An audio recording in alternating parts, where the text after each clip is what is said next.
Чем пахнут томагавки? В США назвали количество российских баз, которые могут оказаться под ударом. Цифра впечатляет. Громкие заявления оказались блефом. У Москвы опять возникли проблемы с главным союзником. Агрессор хочет использовать холод. Украина просит о помощи, чтобы пережить зиму. Безработный – плати. Российские законодатели в поисках денег на войну идут по стопам Лукашенко. Дорогой, очень дорогой Владимир Владимирович, во сколько обойдется содержание Путина россиянам? И многое другое. Самые важные и срочные новости. Эксклюзивные подробности вы смотрите информационный выпуск «Нехта». Оперативно о событиях в Украине, России, Беларуси и мире. Раньше и понятнее других. Все, что нужно знать сегодня.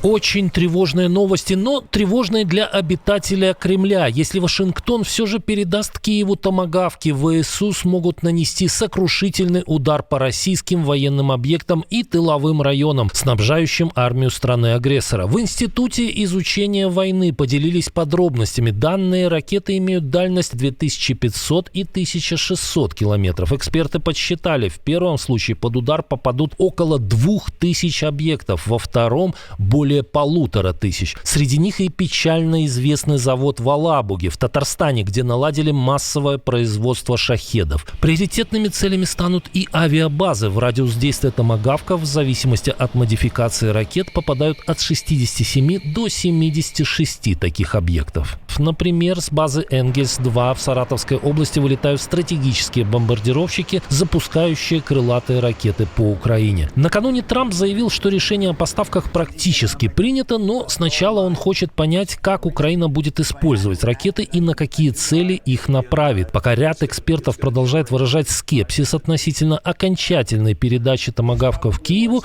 неожиданным оптимистом оказался Дмитрий Песков.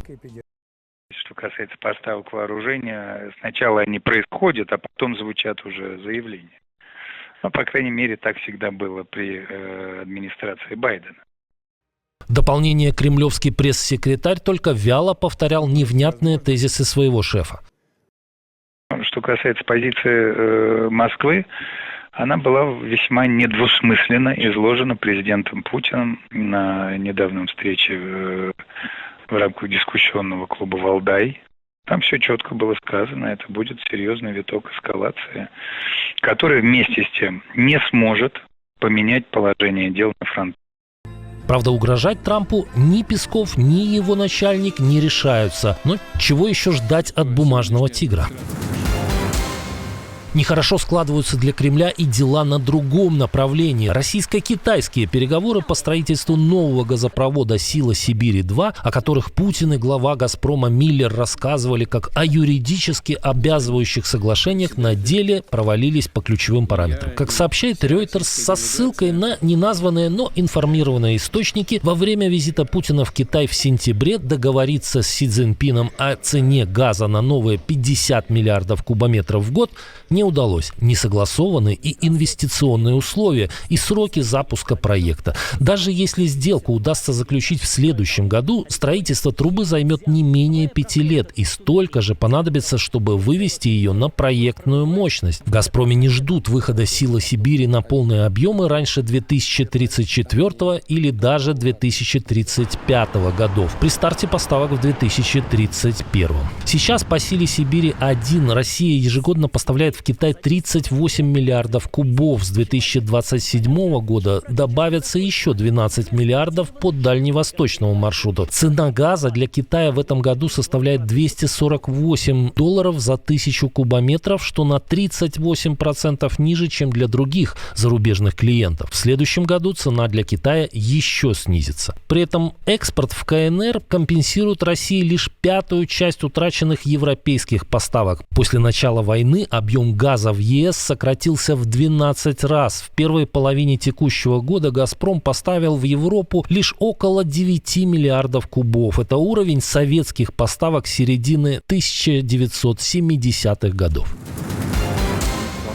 Нападение на мэра в Германии. В Хердеке на западе страны неизвестные атаковали главу города Ирис Штальцер. Женщину с тяжелыми ножевыми ранениями в живот и спину нашел ее сын прямо в квартире. Врачи борются за жизнь 57-летней Штальцер. Ее состояние оценивают как критическое. Перед тем, как потерять сознание, жертва успела сказать, что нападение осуществили несколько мужчин. Полиция Германии ведет розыск преступников и рассматривает политический мотив нападения. Ирис Штальцер была избрана мэром Хердеке чуть более недели назад. Теперь город и вся страна с тревогой следят за новостями. Украина планирует значительно увеличить закупки газа за границей, чтобы пройти отопительный сезон. Примерные цифры озвучила міністр енергетики страны Світлана Гринчук. Ми плануємо ще на 30%, якщо нам вдасться збільшити можливості імпорту.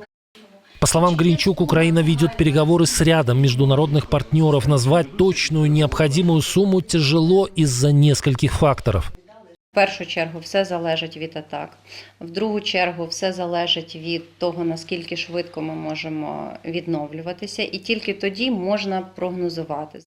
Последние месяцы агрессор целенаправленно бьет по энергетической инфраструктуре Украины. В частности, недавно Россия осуществила одну из самых массированных атак на объекты «Нафтогаза». А министр иностранных дел Украины обвинил Москву в использовании холода как оружия против мирного населения. Наша команда существует благодаря вам. Поддержите ее, чтобы мы могли продолжать нашу работу. Страны Евросоюза согласовали новые ограничения для российских дипломатов в рамках 19-го пакета санкций. Последний вето сняла Венгрия, а инициатива Чехии теперь готова к реализации. Российские дипломаты в столицах ЕС будут обязаны уведомлять принимающее государство о своих поездках, прежде чем пересекать границы. Мера направлена на противодействие шпионской активности сотрудников российских спецслужб, работающих под дипломатическим прикрытием. Европейские контрразведки отмечают, что свободное перемещение внутри шенгенской зоны усложняет контроль за такими агентами Москвы. Имея аккредитацию в одной стране, они на самом деле действуют в другой. Первыми инициативу проявили чехи. Прага уже запретила въезд в страну дипломатам из России без аккредитации. Лавры Александра Лукашенко не дают покоя российским законодателям. Они тоже озаботились поиском тунеядцев среди соотечественников. Если человек не работает, но при этом имеет все возможности зарабатывать, включая здоровье и трудоустройство, то возникает вопрос, почему пенсию ему должны оплачивать другие работающие люди? Постановка вопроса справедливая, но только для тех, кто реально является тунеядцем, не работает и не проводит никаких платежей. Те, кто работают, фактически формируют фонд за тех, кто этого не делает. Ранее на близкую тему высказалась и руководительница Совета Федерации Валентина Матвиенко. Она предложила собирать со здоровых неработающих по 45 тысяч рублей в год на обязательное медстрахование. По ее словам, региональные бюджеты уже не тянут эти выплаты за тех, кто официально не работает, и это становится бременем. Огромные расходы на неработающее население. Пенсионеры, наши дети, это наше святое, инвалиды. Люди с ограниченным здоровьем, вопросов нет. Но когда молодые, здоровые, работоспособного возраста нигде не работают, первое – это теневая занятость, либо просто не хотят работать. Ранее на проблему жаловался и московский градоначальник Сергей Собянин. Так что эти высказывания похожи не на обычный хайп депутатов Думы, а на подготовку общественного мнения к нововведениям. Похоже, война заставляет путинский режим искать, с кого бы еще сорвать денег. В свое время Александр Лукашенко также называл безработных тунеядцами и хотел обложить их налогом, что привело к массовым протестам. А крепкому хозяйственнику тогда пришлось дать задний ход и отменить свой указ.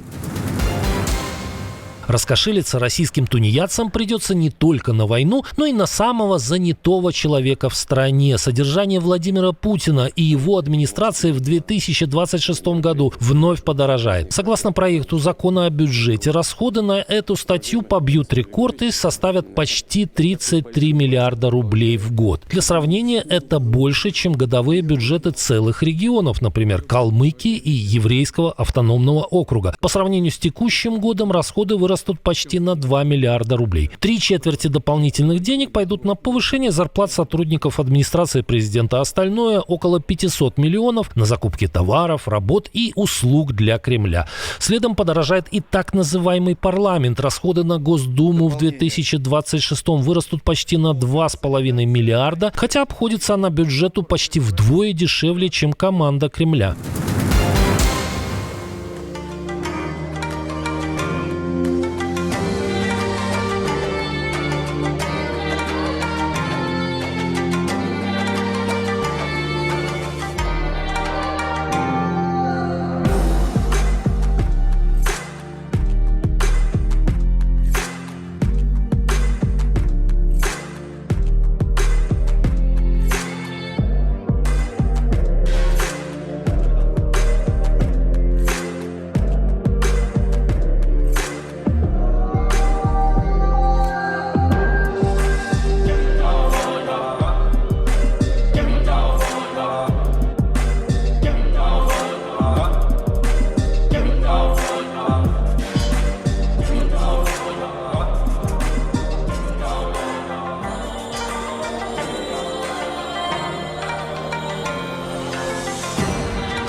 Отдельное спасибо, что досмотрели до конца. Спасибо за ваше доверие. Жду развернутых комментариев, лайков и репостов. Это важно, чтобы нас становилось больше. На этом пока все. До новых встреч и хороших вам новостей.